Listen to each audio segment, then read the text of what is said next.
So with all that out of the way, let's give it up right now for Jill Enders.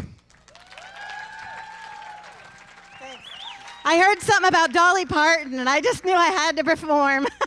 Hey, I got a couple things I need to get off my chest. You know what?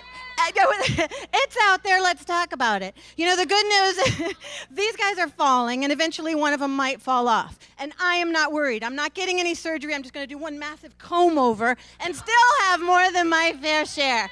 But you know what?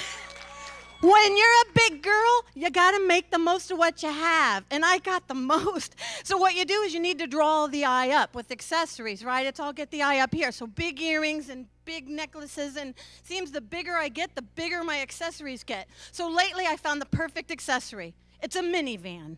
I am so hot in that driver's side window.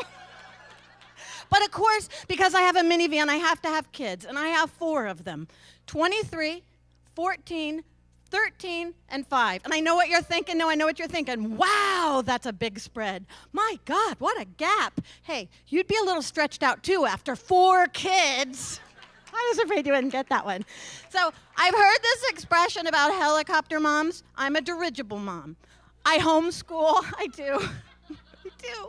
You know, I know, right? Like, what the hell are my kids going to learn from a woman who's not smart enough to figure out she could have 5 days off if I just did what normal people do?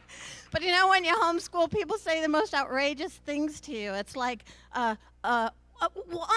so I think that my kids would just drive me nuts if I homeschooled. And I look over and they're sticking gum up each other's nose, and I'm like, yeah, I know what you mean.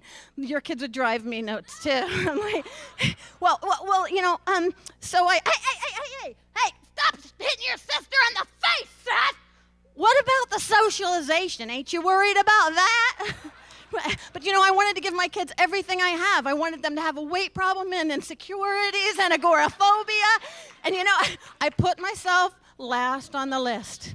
And that's why I need a powerful support group. And so I belong to a group of mothers called MAD, but it's not Mothers Against Drunk Driving. We spell ours with only one D, and it doesn't stand for anything. We're just really pissed off. So the last thing I'll say is, like I said, I got 4 kids, and I know in Ohio that's just a really good start. But in California, it's like, you know, it's like I've got the 12 disciples or something. And so, that's another thing. Well, anyway, the last time I told somebody I had 4 kids, and I swear to God, this is true. I say, oh, yeah, 4 kids, wow. Are you Mormon or Catholic? I'm like, oh, no, just horny. We did it 4 times. Okay, so the last thing about that I'll say is that, you know, people just naturally assume that if you're homeschooling, you do it for religious reasons, right? Well, we have our religion, we have our reasons, but my kids are no Bible scholars. I think they know one verse. It's Jesus wept. And they think it's the past tense of wipe, as in use it in a sentence. That's my best part. Use it in a sentence. Jesus wept up the wine that he spilt on the counter. Thank you guys for listening to me. Nobody's done that in 23 years.